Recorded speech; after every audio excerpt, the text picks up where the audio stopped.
All right, let's dig in a little bit deeper here. So when we think like an analytic in details, the analytic loves to figure out important details and really think through things. So the best thing I can think of is at NASA when the space shuttle blew up, there was an analytic there that told them that that was going to happen. But they didn't believe him. Like he said, the temperature, I mean, imagine this, of all the different parts, he told the people the temperature last night was too low, it worked, and it potentially messed up the integrity of the O-ring, and there's risk to the whole mission. It blasted off. His daughter was there right beside him and said, "Dad, it didn't blow up like you said." And he said, "Just a minute, honey." And then bam, the whole thing. And so, Peter, in being a board member of BMW, president of Rolls-Royce, like, how do you discern when to listen to the analytic and when not to? Right? That's a good question. Because it's like sometimes the analytic is like you're laying, a blacktop and it's like an eighth of an inch off. It's like, who cares? So the analytic tends to think like every detail is important, so how do you know which details are really important, like Space Shuttle O-ring, and when do you know what, that's just going to consume time and energy that we don't have. How do you know to discern the difference, Peter? Well, to me, you know when, and this is reciprocal, so you know when somebody is thinking, they're asking questions, right? So even with an analytic, if I'm on the receiving end, so I'm listening to an analytic, I don't just accept what they're saying. I challenge it. So, to me, that's how you know if somebody's thinking, and everybody has to engage in that process if you're going to move forward. Some people, a lot of times when you're standing in front of an audience or meeting, I mean, I personally try to ask them to ask questions, right? Because if you just got silence, whether you're getting a presentation to you or you're giving a presentation, you don't know people are engaging their brain and not asking a question, but they're just thinking internally, unless they're asking a question or challenging what's being said. And that to me is where thinking materializes. So it's that simple. You're either encouraging people to challenge what's being said, or you're asking questions to understand. Those two things cause people to think. When they think, they internalize, they engage, they participate. So the amiables leverage is going to be their caring and their connection, their ability to bring people together, and they will tend to see the gifts each person has. Tom, I think this is the lowest frequency that you have of the four.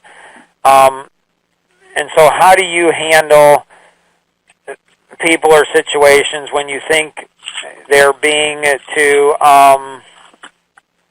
nice? Engaged. What's that, Peter? Well, I think they're disengaged. I think amiable people are affable. So in that sense, they're disengaged.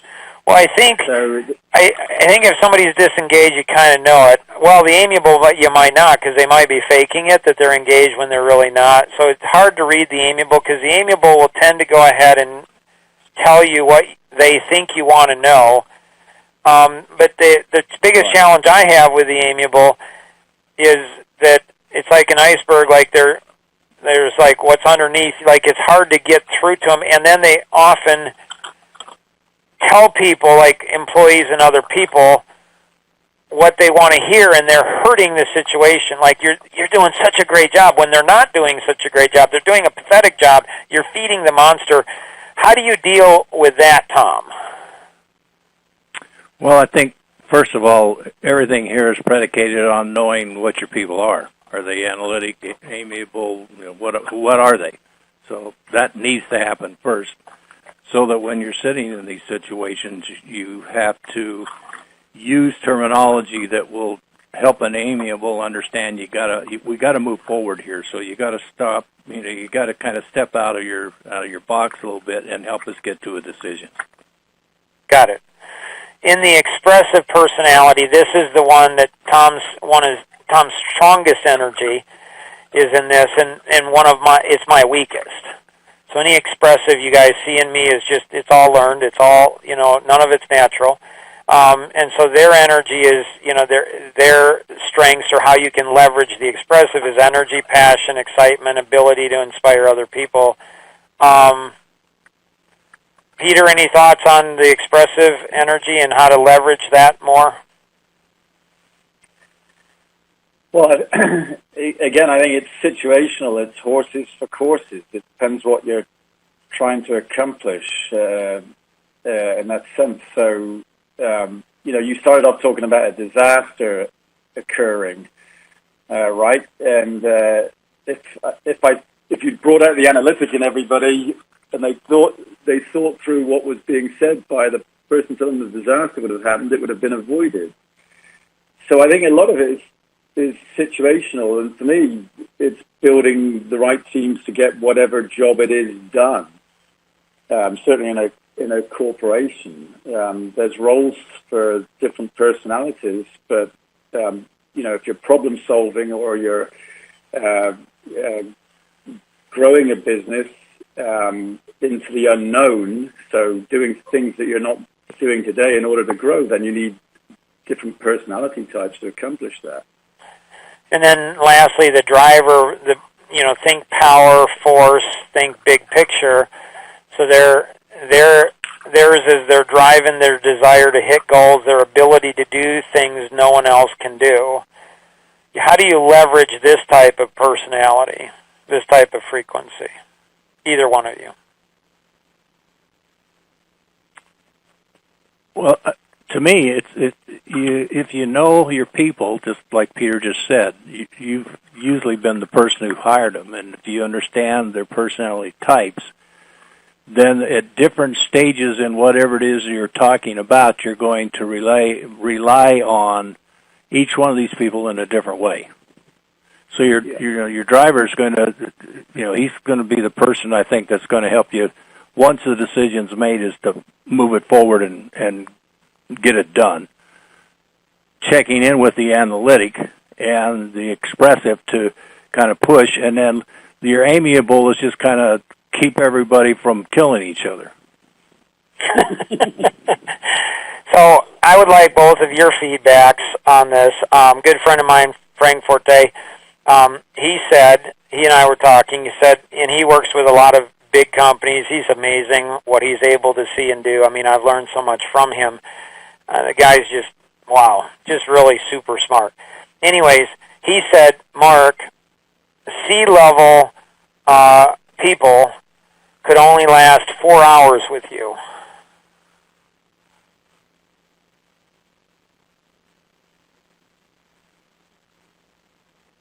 I thought both of you would say, what's he talking about? Like, that's crazy. Like, you're one of the nicest guys on the planet. Like, no way. Like, no. Like, what do you guys think about that? Like a C-level, top-level guy, or gal, with me would only last 4 hours. Like, why did he say that? Is it true? Do you guys believe it's true or not? Well, I don't know any C-level person that would last 4 hours in any situation because they're not paid, I don't believe, to do that. They're paid to look at things, bring people in to get things done, and move on with it. Interesting. Peter? Peter, what do you think? Well, I think what you ended up saying is perfect, and it's right on top of what Mark's saying. Look, a lot of this stuff, when you're trying to make business happen, you need those. You build cross-functional teams, so you may have somebody from finance that's the analytic. You want somebody that's creative and driven to move the needle, but be kept in check by the finance guys. So you build teams like that to manage aggressive change, whether it's cost cutting or growth. I think the hard part as an individual is if you're trying to manage yourself, is how you cross all those boundaries so that you can morph to be the analytic when you need to, be the amiable when you need to, and so on. But I think a lot of the job of C-level or people is to bring those teams together. Yeah. Go ahead. That's my experience. No, that's certainly been my experience. I don't think I'd need more than 15 seconds with a C-level person. I would just go ahead and say, have all your people go through this course. I mean, that was 7 seconds. I don't need more. Like, this is the thing that I don't understand. Like, obviously a C-level person, they're going to have a lot of stress, a lot of pressure, a lot on their shoulders, and so they're going to leverage. So when they go through this course themselves, they're going to say, like, everybody in the whole company, I mean, what we invest into people, their salary and benefits and all this stuff, going through this course is a no-brainer. It's like 7 hours, like, hello, and get the backstage passes, because that reveals behind-the-scenes things that are just absolutely amazing. But anyways, I was just curious about that. Let's go ahead and take a look and see a little bit deeper in the analytic. They think, how do they think? And they like to dot their I's, cross their T's, and they like to do things, get things done properly in order in the right way. That's their strength, and that's their weaknesses. The amiable personality, they don't like conflict. They like everybody to get along. They like to work together. That's their strength, and that's their weaknesses. The expressive personality, energy, is they're fun, be the center of attention, very exciting. That's their strength, and that's their weaknesses. And the driver frequency personality is profit, speed, getting ahead. Each of these energy bases, each of these frequencies, and what Tom said about going through the Personality Masteries course, another great course I'd recommend that everybody go through. Tom said the thing I learned most was most about myself. And Tom is, one of the most self-aware, if not the most self-aware guy I've ever met in my life anywhere in the world. But Tom knows how to internalize things where very few people, it seems like, do. What are the blind spots of each of the different personalities? The analytic is too picky at times. They often miss the big picture. They often do not learn from actions not taken. The amiable personality is going to be they're arrogant in their treatment of people, meaning that, Tom, and Peter, they've been running worldwide companies, but if you put a high school intern that's an amiable personality, and they'll try to teach Tom and Peter how to treat people. Like, I know how to treat the amiable because they've been told their whole life from birth they're such nice people, and this is how you treat people. So the amiable is everybody tells them how nice they are and how they know how to treat people, but they just treat them nice. Well, if you treat people nice, then obviously they're going to like you. Getting people like you is not hard. Getting people to make money, be profitable, accomplish a mission, and like you, now that's hard. They often miss the value of conflict, and they do not learn from actions not taken. Same thing as the analytic. Now, watch this. This stuff's really cool. So the expressive, their blind spot is lack focus, weak in follow-through, won't get most important things completed, often because they're focused on the most fun things, which are often not the most important things. The driver's blind spot is they push too hard, which will actually slow things down, very counterintuitive. They often overreact because they've learned that they have to overreact to get anybody to act, so that's what they're conditioned to do. And they often don't see the important details. So the driver and the expressive, it's funny, in being in sales and sales management, building, architecting, engineering, sales forces, often the driver and the expressive will be 2 to 3 times more sales volume than the analytic amiable. And man, does that tick the analytic amiables off like crazy, because the analytics, like those driver expressive people, they don't even know their product line. And the amiable's like, they don't even care about people. So how can people who are dumb and not caring do 2 to 3 times as much sales? Well, the driver and the expressive makes tons of mistakes that they see and everybody else see, but they just, it's cost of growth, where the analytic and the amiable, they make tons of mistakes, but there's no evidence they've made the mistake. And if you haven't taken the action, you've made a mistake, but you don't know, so you can't learn from it. Tom, Peter, any thoughts on this one? We got a lot more, so I'm fine. Let's go ahead and go through. So the 7 T's to stewardship. So the driver tends to steward their time really well. Like, man, they'll cut you off. They'll go ahead and say, you took 20 words when you could have said 3. Like, they're brutal in time. Like, they hate when people waste time. The expressive tends to be a great steward in talents, and so they see people's energy, excitement, they want to lift people up, and they want to go ahead and, just magnify that, so they're great with talents. The analytic tends to be a great steward of treasure.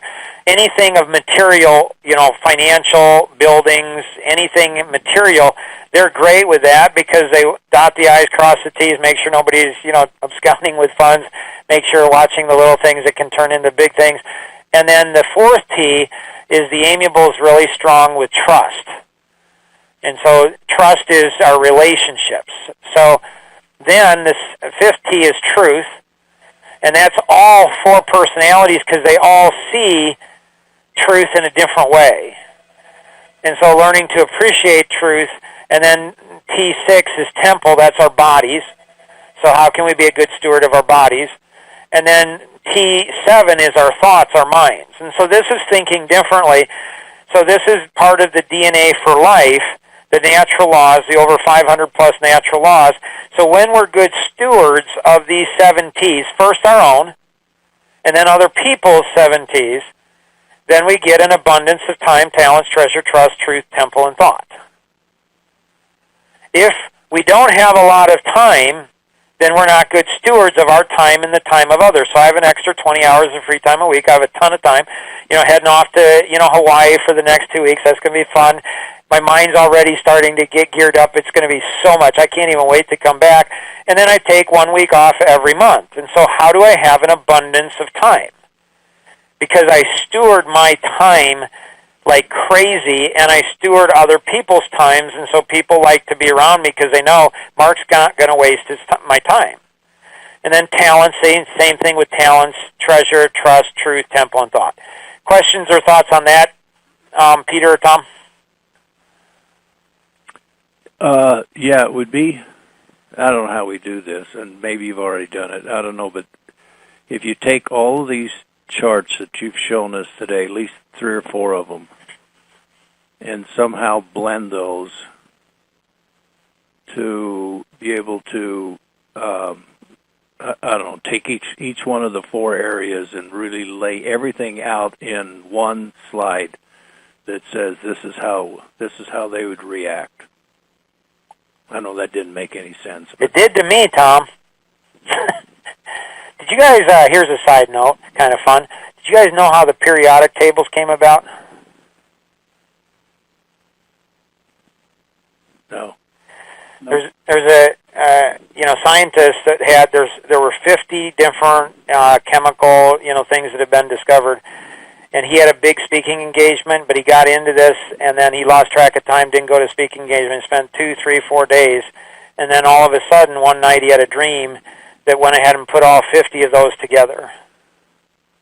And he woke up the next morning and wrote it all out, and it was in a dream. It reminds me, Tom, of the first time that you went ahead. That's how the 530 grid came about, almost really in a dream. And I remember sharing the 530 grid, and the first time, nobody, and everybody, people said, that's amazing, that's phenomenal, but nobody's ever responded the way you did, Tom. And that was, Mark, do you understand what you have? I'm like, yeah. You're like, I don't think you do. I'm like, okay, what do I have? You're like, you have like the holy grail of business. This will work for a kid that has a lemonade stand, or it works for $1 billion worldwide company. I'm like, well, yeah. And you're like this is like the holy grail. Nobody's ever seen the 530 grid, Tom, like you did. Interesting, huh? Well, I don't know if what that says about me, but I guess thank you. I don't know. You're strange. I don't know. So here's. I've been told that before. Right? Like you're like you and I are two little kids. Like we're just like, oh my gracious. So here's the energy of the expressive. They come up. So here's the order when you're doing a team. When you have a team together, here's the order that you use the energies. Like this is amazing. The expressive comes up with millions of ideas. The driver sorts out those millions of ideas and selects the best idea. Because they can process things so fast.